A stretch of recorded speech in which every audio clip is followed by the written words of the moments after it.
Hey guys, Auntie here. I'm looking at my dad have this pretty diarrhea 2020. And then 2020 decides, and easy babes. Anyway, I'm doing the post to talk to you about my cookbook. My beloved, this is my pride and joy. Took me 2 years, and I get a lot of questions on my DM. People want to know how I kept the momentum. People want to know my inspiration behind the recipes. People want to know my recipe for success. So what inspired this book? What inspired the book? I wanted to introduce myself. I wanted to just tell you a little bit more about the person behind the book, because I'm fairly new to the industry. So the book is inspired by a girl, Wako Soweto. I wanted to stay as truthful as possible to my story. So I tell stories using recipes, and with every recipe I have an introduction that tells a little bit. So 4 chapters, the book is written in 4 chapters. And the first chapter looks at, obviously, Soweto, where I'm from. Soweto, what inspired my love for food and my passion for maize meal. Guys, can we talk about it? Pela maize meal right now, it doesn't matter where you are in the country. Actually, this week at some point, someone is having maize meal on their plate for dinner. Everything. I love it. So for now, growing up in the region, at least 4 times a week, and it was always boiled, like most families.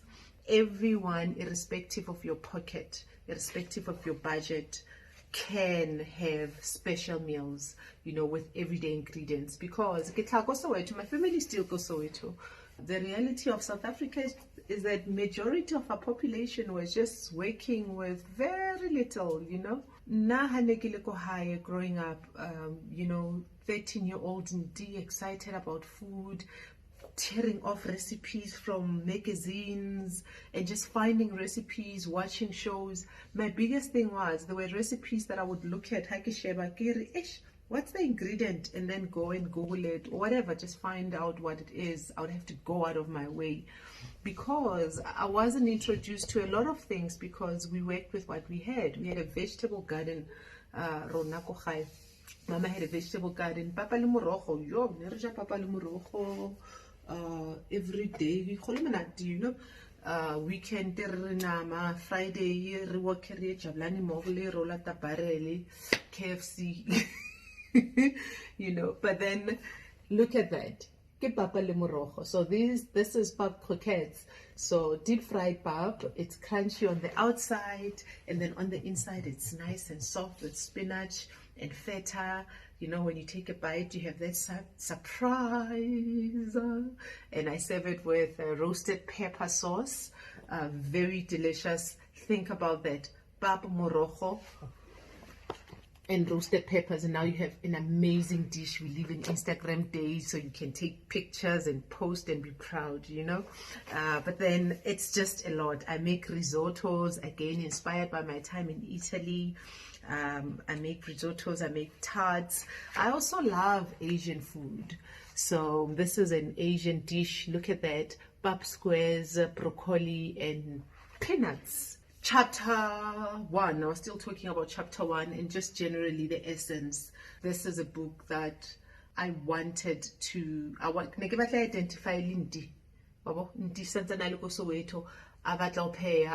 Recipes. So right now, Mamel Loco Fine Town, recipes. Here's a book.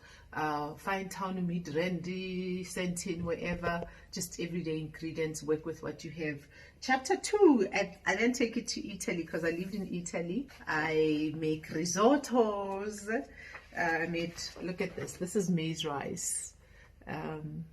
In the book, I share about that time. I share about my time in Italy. I share with the stories.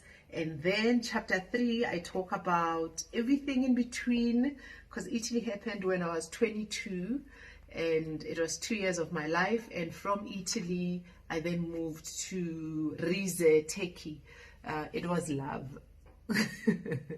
Oh my gosh, I just love the simplicity of how, Turkish food, they eat like how I ate Kosoweto, because there's a lot of tomato based sauces, a meat, very clean, salt and pepper. I mean, have you seen dorne, that meat for pizzas, not pita breads, the stuffing?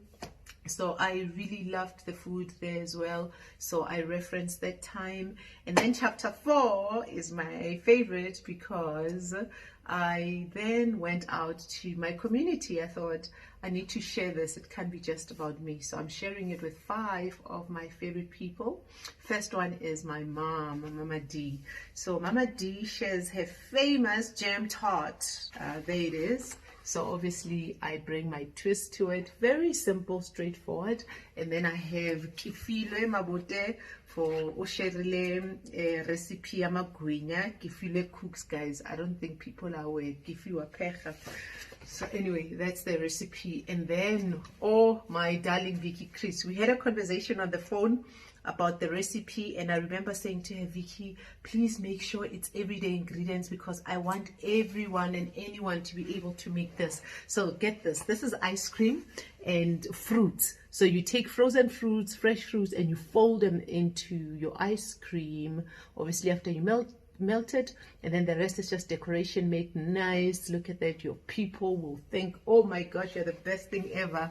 And you can mold it into whatever shapes you like, So now you've got an ice cream loaf. And then I have my 2 favorite chefs. I have Chef Tiani Alile, Wako Nigeria, Lagos. She's a restaurateur. And Chef Raphael Duntoye, also just, accolades. I just asked them also to share recipes. Chef Tian shared her jollof rice. I don't want to show you everything, because I want you to go get the book if you do not have it. I hope to see you after the lockdown. I hope to meet you. I hope I can sign your copies. I hope you are home and keeping safe. And let's remember to keep washing our hands. I am feeling like we are coming out of lockdown a success. I am feeling like every day we are keeping the momentum. So cheers.